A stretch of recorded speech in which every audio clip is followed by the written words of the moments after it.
Now, what does the evidence show about the link between reliance on the market system and standards of living?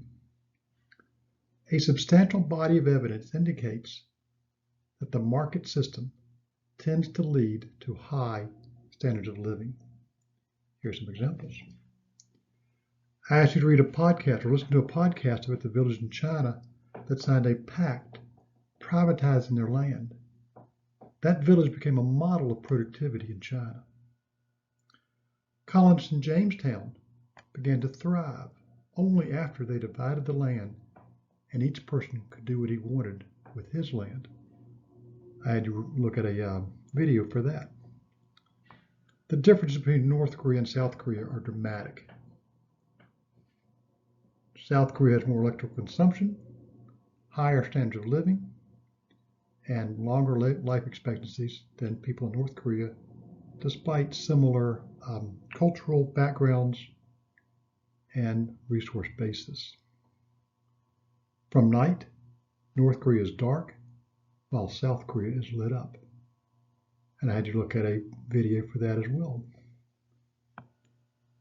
The colonists in New England began to thrive only after they abandoned communal living. I had to look at a video for that. The U.S. Midwest boasts more photosynthetic activity during the growing season than any other spot on Earth. This happens because farmers there have the incentive to irrigate, fertilize, conserve soil, rotate crops, and plant efficiently to make the land productive. Milton Friedman says that the only examples in recorded history where individuals have escaped from grinding poverty or where they have had capitalism and largely free trade. We can look more directly at the data. Here are 19 countries plotted economic freedom versus GDP per capita. These 9 countries over here on the right are these 10 countries. Those 10 countries are the 10 countries with the highest levels of economic freedom. And these countries over here to the left are the countries with the lowest levels of economic freedom. I couldn't plot North Korea because I can't get data on GDP per capita for North Korea. But just notice, the free countries, economic free countries, tend to have fairly high GDPs.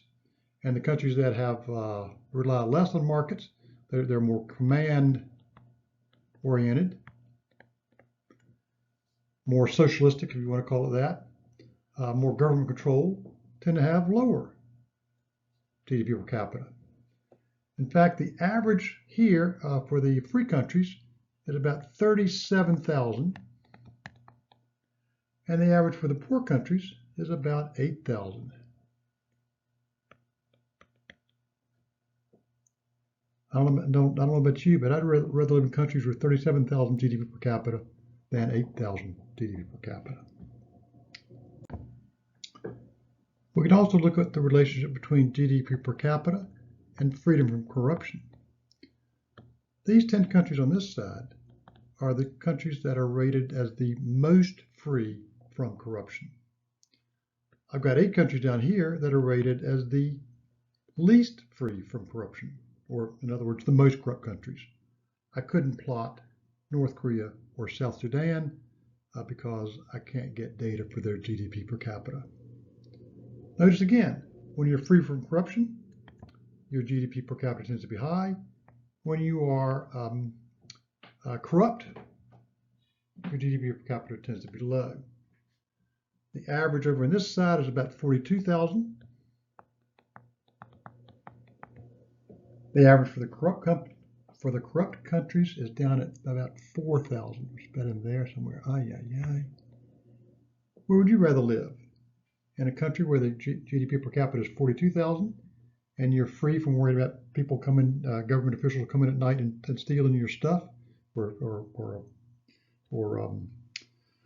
saying that your bank account's their bank account, or in a country where your GDP per capita is 4,000, and a corrupt government official may demand a bribe from you any day of the week.